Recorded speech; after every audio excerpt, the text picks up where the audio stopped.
ಜನರು ಮದುವೆಯಲ್ಲಿ ಇಷ್ಟೊಂದು ಜನ ಹೇಗೆ ಕರೀತಾರೆ? ಖಾಸಗಿ ವಿಚಾರ, ಇಬ್ಬರ ನಡುವಿನ ವಿಚಾರ. ಇಷ್ಟೊಂದು ಜನ ಯಾಕೆ ಬೇಕು?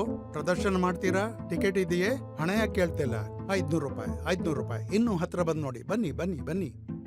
ಆಮೇಲೆ ಬೆಡ್ರೂಮ್ ತನಕ ಬರಲು 1500 ರೂಪಾಯಿ. ಬನ್ನಿ, ಒಳಗ್ ಬನ್ನಿ, ಒಳಗ್ ಬನ್ನಿ. ಮಂಚದ ಕೆಳಗೆ ಬೇಕು ಅಂದ್ರೆ 5000.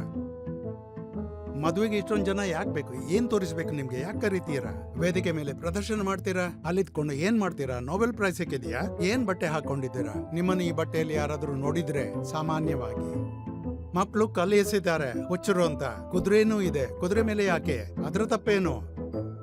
ಇದನ್ನೆಲ್ಲ ಯಾಕೆ ಮಾಡ್ತೀರಾ? ನಿಮ್ಗೆ ಪ್ರೀತಿ ಆಗ್ಬಿಟ್ಟಿದೆ.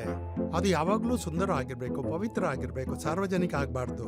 ಒಂದ್ ವೇಳೆ ಪ್ರೀತಿಯನ್ನು ಜಗತ್ನಲ್ಲಿ ಪ್ರದರ್ಶನ ಮಾಡ್ತೀರಿ ಅಂದ್ರೆ ನಿಮ್ಗೆ ಸ್ವಂತದ್ದು ಇದೆಯೇ ಇಲ್ವೋ? ಮದುವೆ ಪ್ರೀತಿಯಿಂದ ಎಲ್ಲಿ ಆಗತ್ತೆ? ಕೆಲವರಿಗೆ ವರದಕ್ಷಿಣೆ ಬೇಕು, ಕೆಲವರಿಗೆ ಸೆಕ್ಸ್, ಸರ್ಕಾರಿ ನೌಕರಿ ಮಾಡುವ ಹುಡುಗ ಬೇಕು. ಮದುವೆ ಹೀಗೇನೆ ನಡೆಯುತ್ತೆ.